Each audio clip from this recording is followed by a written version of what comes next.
جی وعلیکم السلام. چلیں بعد میں آپ کر لیجئے گا بہن، معذرت چاہتا ہوں. بھائی نے فرمایا کسی کی 60,000 روپے پینشن ہے اور قومی بچت اسکیم میں بھی پیسے رکھائے ہوئے ہیں، جس سے ہر مہینہ یا جیسے بھی جو ان کا معاہدہ ہوگا اس میں سود بھی آتا ہے. تو اس کو لینا کیسا، خرچ کرنا کیسا ہے، صدقہ کرنا کیسا ہے، گھر میں خرچ کرنے کا کیا شرعی حکم ہے؟ دیکھیں جو پینشن آ رہی ہے وہ تو طیب اور حلال ہے، یہ تو گورنمنٹ کی ایک اسکیم ہے، ٹھیک ہے، وہ آپ کو مل رہی ہے، بینیفٹ حاصل ہو رہا ہے. لیکن جو اس طرح کی کوئی بھی اسکیم ہو کہ جس میں آپ کو کچھ پیسہ رکھنا ہے اور آپ نے کوئی اس میں تجارتی ایگریمنٹ نہیں کیا ہے، تجارت، شرکت، مداربت یا اجارہ کچھ بھی نہیں ہے، تو یہ اس کی شرعی حیثیت قرضے کی ہوتی ہے، اور قرض کے اوپر نفع لینا سود ہوتا ہے. نبی کریم صلی اللہ علیہ وسلم نے واضح فرمایا کہ جو قرض نفع کھینچے وہ نفع سود ہے.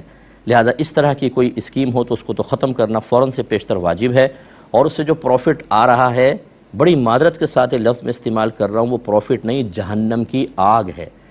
یہ بعض بیوائیں ہوتی ہیں، بیوہ ہوئیں، شوہر کا پیسہ ملا، اس میں رکھ دیا. بوڑھے ہو جاتے ہیں، اس میں. جی ہم اپنے آخری وقت کو آرام سے گزار رہے ہیں، خدا را اپنی قبر کو آرام سے گزاریں، میدان محشر کی منزل کو آرام سے گزارنے کا ذہن بنائیں. اسی طرح جو ہماری بیوہ بہنیں اپنے آپ کو مظلومہ سمجھتی ہیں، بھی ہمارے پاس تو ذرائع آمدنی نہیں ہے اس لیے ایسا کیا ہے.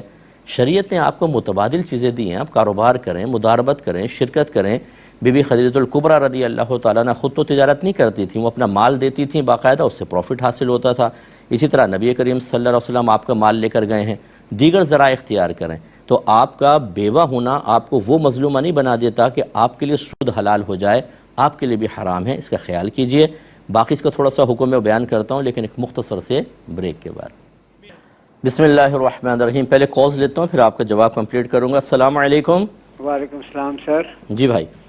میں نے ابھی ایک سوال کا کہا تھا کہ وہ دعا جی بولیے، سوال دہرائیے، آپ آن ایئر ہیں نا، لوگ سنیں. وہ میں دعا. السلام علیکم جی مفتی صاحب، میں دعا مانگتا ہوں جس طرح میں تلاوت کلام پاک پڑھتا ہوں، درود پاک پڑھتا ہوں اور ذکر اذکار کو پڑھتا ہوں، تو اس کی دعا کو حضور پاک صلی اللہ علیہ وسلم کی خدمت ہدیتاً تحفتاً تبرکاً پیش کر دیتا ہوں. ٹھیک ہے، چلیں میں بتاتا ہوں. اب کیا پوچھنا کیا چاہ رہے ہیں آپ، اس میں جلدی بولیں. مسلمان جتنے اس دنیا سے رخصت ہو، ٹھیک ہے آپ کرتے ہیں، پھر سوال کریں کیا کرنا چاہ رہے ہیں. ٹھیک ہے میں بتاتا ہوں، میں سمجھ گیا آپ کا اصالہ ثواب کا آپ پوچھ رہے ہیں. دوسرا السلام علیکم.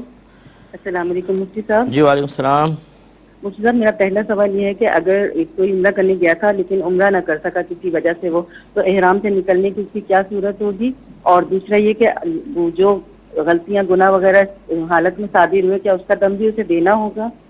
ٹھیک ہے. اور دوسرا سوال یہ ہے کہ اگر کوئی مسحری کے پیچھے اس طرح نماز پڑھے کہ جو چوڑی پٹی لگی ہوئی ہے اس کے پیچھے کھڑے ہو کے پڑھے، لمبی پٹی کے پیچھے نہیں، تو کیا یہ سترہ بن جائے گا چوڑی پٹی اس کے لیے؟ سامنے کیا ہے، چرپائی؟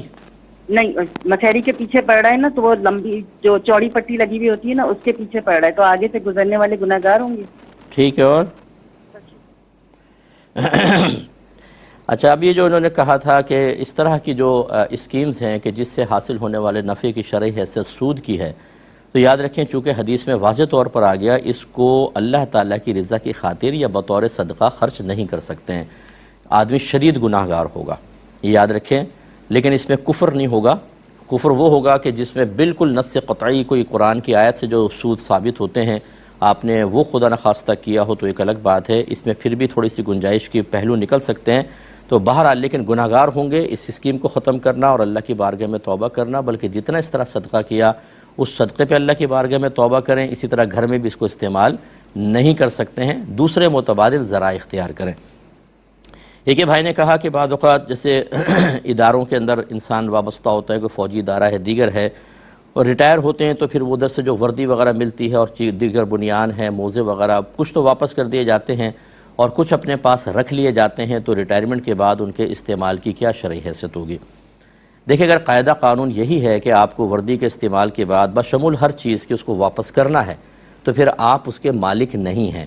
وہ بوقت ضرورت یا آن ڈیوٹی آپ اس کو استعمال کر سکتے ہیں، اور جب یہ ختم ہو جائے گی تو آپ کو واپس کرنا واجب ہے، کیونکہ یہ بہرحال یہ ٹیکس کے پیسوں کے ہوتے ہیں تمام چیزیں. یا اگر فرض کر لیں کہ کوئی اپنا ذرائع آمدنی اس سے بھی دیے ہیں تو یہ قانون بنا ہوا ہے.